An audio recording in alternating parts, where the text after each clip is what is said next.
ensuite, une fois que le processus est terminé, ça va me sortir ce fichier que je vais pouvoir télécharger avec bien le nom en sortie. Une fois que je télécharge ce fichier, je peux l'ouvrir et voir maintenant le résultat. Alors, je run et vous pouvez voir, c'est vrai, il n'y a plus l'audio, mais là, ça détecte toutes les faces dans notre image. Ça, c'est tellement important, c'est tellement powerful. Et vous...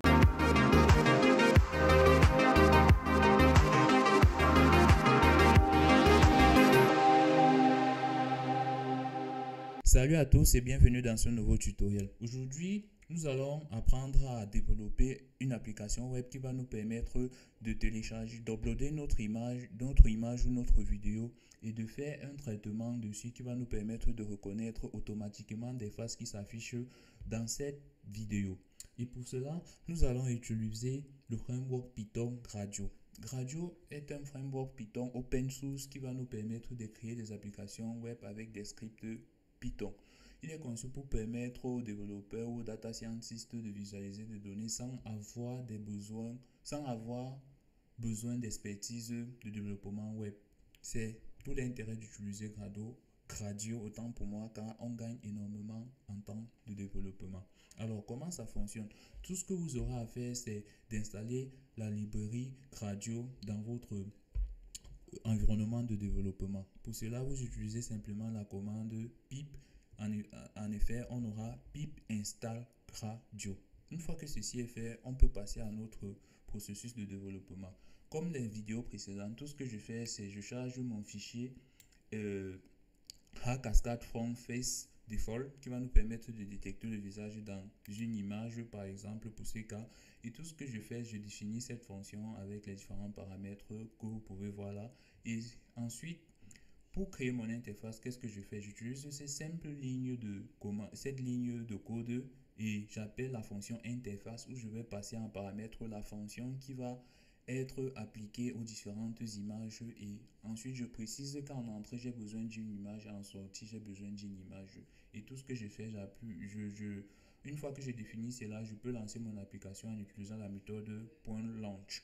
Tout ce que je vais faire maintenant, c'est de exécuter mon code.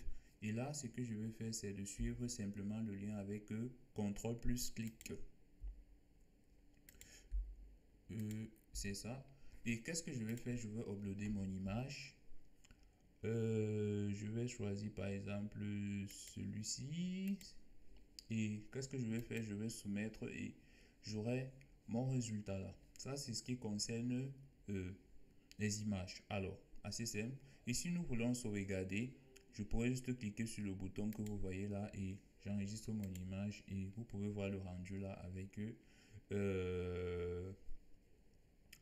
vous pouvez voir qu'il a bien détecté la face autant pour moi. Et si vous voyez que l'image n'est pas la même, c'est tout simplement parce que j'ai oublié de convertir en image RGB. Puisque OpenCV de base reconnaît que a un fond BGR autant pour moi. Voilà.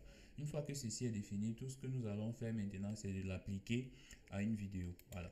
Du coup, je reviens dans mon code, j'arrête le serveur et ce que je vais faire, c'est je vais prendre maintenant l'exemple que j'ai développé là et le processus est le même, mais avec une vidéo. Qu'est-ce que je fais? Dans la vidéo, je vais détecter des faces. Du coup, j'ai mon script qui va nous permettre de détecter les faces sur une image comme je vous ai présenté précédemment. Je charge bien sûr mon fichier qui va détecter cette face. Et là, ce que je veux faire, je veux préciser maintenant.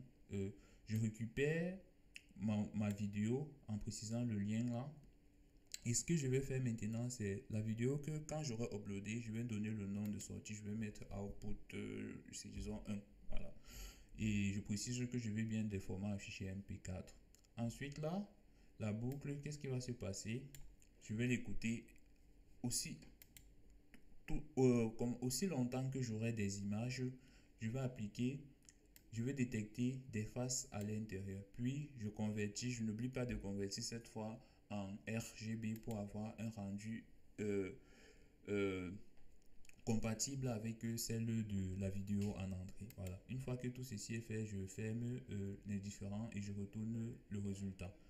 Et là maintenant, je vais créer mon interface web en utilisant la fonction, en utilisant la méthode interface où je précise bien entendu l'algorithme qui va être appliqué sur l'image sur la vidéo en entrée pour moi, et en sortie je dis que je vais en entrée je dis que je veux une vidéo, en sortie je dis que je veux un fichier, et là je donne les paramètres de description, face detection in video, je peux détecter une face dans une vidéo, et ensuite je dis que je précise que à chaque fois j'upload mon image et je fais le traitement. Voilà. Une fois que ceci est défini, tout ce que j'ai à faire encore, c'est de lancer mon script. Ça lance le serveur et je vais suivre. C'est là. Voilà. Là, j'arrive, je vois bien qu'en entrant, on veut bien une vidéo, et en sortie, on aura un fichier. Ce que je fais, je vais choisir cette vidéo MP4 que j'ai choisi au préalable. Et là, on peut voir la vidéo s'écharge. America, what's up? Say a little bottle of water. A little bottle of water. Et maintenant, ce que je vais faire, je vais soumettre. Quand je soumets, le traitement va s'effectuer. Et là, il y aura maintenant la détection de facial et tout. Et ensuite, une fois que le processus est terminé, ça va me sortir ce fichier que je vais pouvoir télécharger avec bien le nom en sortie.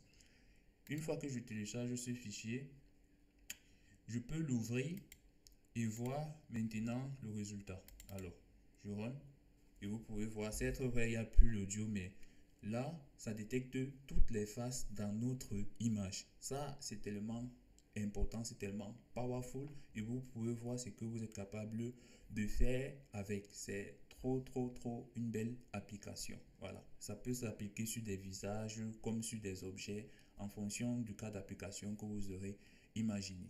Voilà. Une fois que ceci est dit, on peut faire un dernier exemple et vous pourrez voir la limitation. La limitation sera simplement au niveau de la gestion des paramètres, d'entraînement tels que la vitesse d'entraînement ou aussi le nombre moyen de voisins. Donc pour cela, si vous voulez maintenant appliquer détecter les yeux, le sourire et le visage, voici le code que j'ai écrit pour le faire, mais il n'est pas assez bon, il n'est pas assez optimal, tout simplement parce que à chaque fois je suis obligé de venir modifier ces différents paramètres d'entraînement, et ça qui fait que c'est pas ouf. Sinon, pour un petit aperçu, je dis simplement que je vais en entrer une vidéo MP4 et en sortie je visualise juste ça enregistré, et j'ai quand même eu un résultat qui marche, mais il y a beaucoup d'améliorations à faire. Voilà. Donc j'ouvre là, on me dit bien charger votre image, votre vidéo, tant pour moi je charge. Hop, et voilà l'image qui s'affiche. Il y a encore beaucoup de traitements à faire. On peut America, what's up? Say.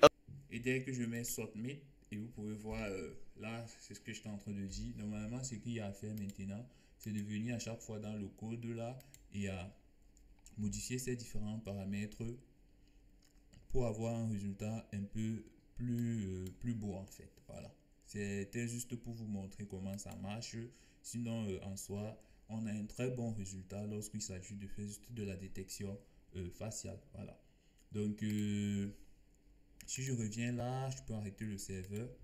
Et voilà un peu ce qu'on peut faire avec la librairie Gradio.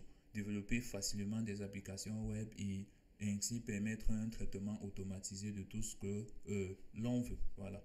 Je vous remercie pour votre attention et surtout laissez vos incompréhensions et vos questions en commentaire. Je me ferai un plaisir de répondre.